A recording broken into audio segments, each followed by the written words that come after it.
యెహోవా ఆలోచన సదాకాలం ఉండను, ఆయన సంకల్పము తరతరములకు ఉండను. 33వ కీర్తనలో 11వ వచనంలో మాట్లాడబడింది.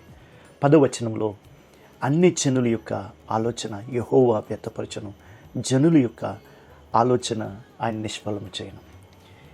మనకి వ్యతిరేకంగా ఉన్న ఏ ఆలోచన అయినా దేవుడు దాన్ని నిష్ఫలము చేయవాడయ్యాడు, నిరర్ధకము చేయవాడయ్యాడు. ఈ యొక్క కీర్తనకారుడు 56వ కీర్తనలో ఫిలిస్తీయులు ఆయన్ని చెరపట్టినప్పుడు రచించిన కీర్తన. ఆ కీర్తనలోకి మాట్లాడాడు. వారంట దినమెల్లా వారు నా మాటలు అపార్థం చేయుదురు, నాకు హాని చేయవని తలంపే వారికి నిత్యము పుట్టుచున్నది. దేవుడు వారి ఆలోచనకు దావీదును అప్పగించలేదు.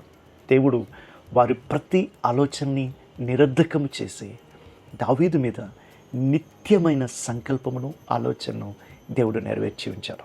ఈ సింహాసనాన్ని స్థిరపరుస్తానన్నాడు. దేవుని ఆలోచన నిత్యములై ఉన్నవి, ఫర్ ఎవర్. ఈ కొద్దిపాటి కాలం కాదు, నిత్యమైన ఆలోచనలు, నిలిచే ఆలోచనలు. ఆయన ఆ యొక్క ప్లాన్స్ అంట, సంకల్పములు అంట తరతరములు ఉన్నాయి. ఇక్కడ ఇంగ్లీష్ బైబిల్ ఉంటుంది, the plans of his heart to all generation. ప్రతి తరం పట్ల ఆయనకు ఒక ఆలోచన ఉన్నది. ఆలోచనని దేవుడు నెరవేర్చేవాడై ఉన్నాడు. ఆమేన్, హల్లెలూయా. నీ పట్ల నా పట్ల కూడా నిత్యమైన ఆలోచనలు ఉన్నాయి, నిత్యమైన సంకల్పములు కలవు. వాటిని నెరవేర్చేవాడు, వాటిని నిలబెట్టేవాడు అయ్యున్నాడు. దేవుని నామమునకు మహిమ కలుగును గాక. ఆమేన్.